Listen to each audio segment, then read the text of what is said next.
Students, good morning. यदि हम तुलनात्मक पद्धति का उपयोग कर रहे हैं ना, तो तुलनात्मक पद्धति का सफलतापूर्वक प्रयोग करने के लिए हमें कौन कौन सी सावधानियों की ज़रूरत होती है, उसका अध्ययन अपन आज करेंगे। जैसे कि पॉइंट नंबर फर्स्ट, तुलनात्मक पद्धति को अपनाते समय समानताओं के साथ साथ असमानताओं को भी ध्यान रखना चाहिए और परिणाम निकालने में जल्दबाजी नहीं की जानी चाहिए, है ना। मतलब क्या है कि यदि हम तुलनात्मक पद्धति को अपना रहे हैं तो क्या उनकी जो पद्धति जो अपनाई है अपने, उसमें अपन को क्या क्या समानताएं दिखाई दी हैं और क्या क्या असमानताएं दिखाई दी हैं, उसको ध्यान रखना चाहिए और उसके बाद परिणाम निकालने चाहिए। परिणाम निकालने में जल्दबाजी नहीं करनी चाहिए। जैसे उदाहरण के लिए भारत और इंग्लैंड के प्रजातंत्रों की तुलना करते हुए, है ना, यदि हम भारत और इंग्लैंड के क्या कर रहे हैं, एग्जाम्पल दे रहे हैं, वो क्या कर रहे हैं कि भारत और इंग्लैंड के जो प्रजातंत्र व्यवस्था के ऊपर यदि हम तुलना कर रहे हैं तो भारत में जातिवादी, धार्मिक विभिन्नता तथा आर्थिक पिछड़ेपन आदि बातों की अवहेलना नहीं की जा सकती। ठीक है ना। जब अपन बात कर रहे हैं तुलना की, तो उसमें क्या हो रहा है, यदि हम इंग्लैंड और अपने भारत की तुलना कर रहे हैं तो भारत में जो मुख्य तत्व है जैसे जातिगत, धार्मिक बातें, है ना, और विभिन्न पिछड़ापन, मतलब ये चीज़ों को अपन उस अध्ययन विषय के अंतर्गत उसकी अवहेलना नहीं कर सकते। मतलब अध्ययन करते समय इन हमें मुख्य जो छुपी हुई बातें तो होती ना, उनका ही मुख्य रूप से ध्यान रखना क्या है, बहुत ही आवश्यक हो जाता है। पॉइंट नंबर सेकेंड, अध्ययनकर्ता के द्वारा मानव स्वभाव एवं समय विशेष की सामाजिक, आर्थिक और राजनीतिक परिस्थितियों का ध्यान भी रखा जाना चाहिए। अब जो अध्ययन करता है, जो अध्ययन कर रहा है, तो क्या उसकी सामाजिक, आर्थिक और राजनीतिक परिस्थितियों का भी ध्यान रखना भी क्या है, आवश्यक हो जाता है। क्योंकि किन्हीं विशेष संस्थाओं का स्वरूप और सफलता इन पर ही निर्भर करती है। यदि तुलना करते समय संबंधित सामाजिक और आर्थिक वातावरण तथा मानव स्वभाव का ध्यान न रखा जाए तो तुलना के परिणाम स्वरूप जो परिणाम आएंगे, क्या मतलब, यदि हम तुलना कर रहे हैं और तुलना के सामाजिक, आर्थिक आयामों को यदि हम ध्यान नहीं रखेंगे तो क्या हमारे पास जो परिणाम प्राप्त होंगे वो कैसे होंगे, भ्रमात्मक, यानी हमें उसमें भ्रम बना रहेगा, है ना। अपने मतलब पूर्ण रूप से सही है ना। उसमें क्या, उसमें परिणाम स्वरूप भ्रमपूर्ण निष्कर्ष निकाले जा सकते हैं। मॉन्टेस्क्यू के साथ वस्तुतः ऐसे ही हुआ। आपने जो ऑथर है, राजनीतिक विचारक है मॉन्टेस्क्यू, वो बता रहे हैं कि उसके साथ क्या हुआ था, ऐसा ही हुआ था। उसके द्वारा इंग्लैंड के नागरिकों की स्वतंत्रता का कारण, इंग्लैंड के जो नागरिक थे उनकी स्वतंत्रता का कारण क्या था, शक्ति विभाजन सिद्धांत बताया गया।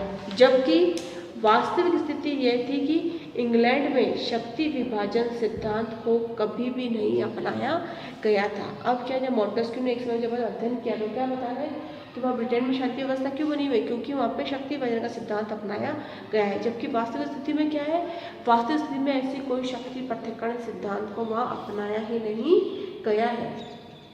पॉइंट नंबर थर्ड, तुलनात्मक अध्ययन के लिए ऐसे राज्यों और संस्थाओं का ही चुना जाना चाहिए जिनकी ऐतिहासिक पृष्ठभूमि समान रही हो अथवा जिनमें अधिक अंतर ना हो।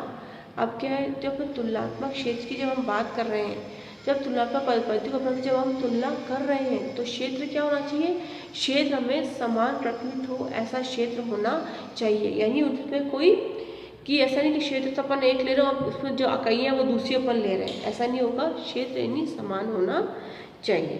पॉइंट नंबर फोर्थ, तुलनात्मक अध्ययन निष्पक्षता एवं तटस्थता वैज्ञानिक भावना के आधार पर किया जाना चाहिए। यदि अध्ययनकर्ता के अपने पूर्वग्रह या पूर्वग्रह हैं तो हमारे अध्ययन के तथ्यपरक और वैज्ञानिकता हो पाने की संभावना उतनी ही सीमा तक कम हो जाती है।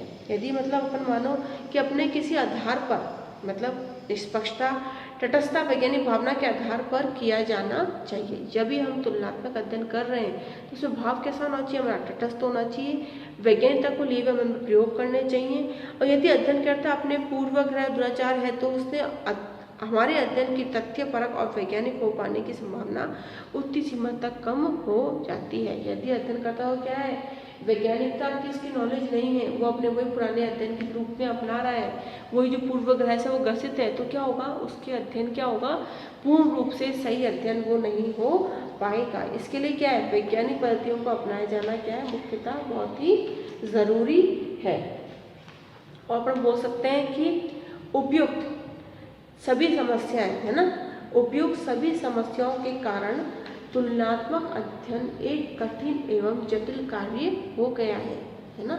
इन जटिलताओं और समस्याओं की ओर संकेत करते हुए कहा है कि राजनीति का तुलनात्मक विज्ञान सारी पृथ्वी के पैमाने पर तब तक संभव नहीं है जब तक हम इस विस्तृत सूचना का सहारा न लें, तो इसकी अधिक परिशुद्धता होगी कि उसकी सार्थकता ढंग से तुलना की जा सके।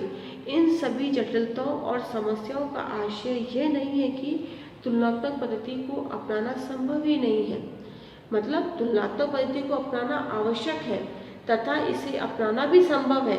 इसके अतिरिक्त ये कठिनाइयाँ और जटिलताएं ऐसी नहीं हैं जिनका निराकरण ना किया जा सके, यानी जटिलताओं का निराकरण संभव है, तो इन जटिलताओं के निराकरण हेतु हमें प्रयास किए जाने चाहिए। जब भी हम कोई नया कार्य शुरू करते हैं तो क्या होता है, उसे हमें कई प्रकार की समस्याएं देखने को मिलती हैं, लेकिन अपन जैसे जैसे अपना कार्य करते आगे बढ़ते हैं तो क्या होता है, समस्याएं अपना आप ही दूर होती चली जाती है, या फिर मान लो समस्या उत्पन्न तो होती है तो अपना कर लेते हैं, उस पर्टिकुलर समस्या का समाधान भी हम करने की स्थिति में होते हैं।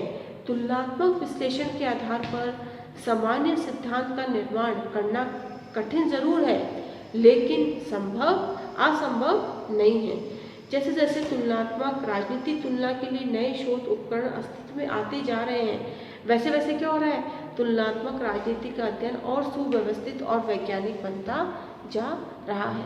जब हम पर्टिकुलर किसी चीज़ को लेते हैं, अपने शोध कार्य स्टार्ट करते हैं, तो दूसरों दिख रहा है कि हम कौन सा टॉपिक लें, किसमें करें किसमें नहीं करें, लेकिन जैसे जैसे अपन अपने कार्य में आगे बढ़ते हैं तो हमें सफलता प्राप्त होती जाती है। आज के समय में क्या हो गया, आज के समय में तुलनात्मक राजनीतिक पद्धति अपनाने के लिए क्या है, कई वैज्ञानिक तरीके, कई नवीन तकनीकियाँ आज समावेश हो चुकी है। इसके कारण क्या है, हमें और अपने शोध कार्य में पूर्ण करने में और सफलता प्राप्त हो सकती है।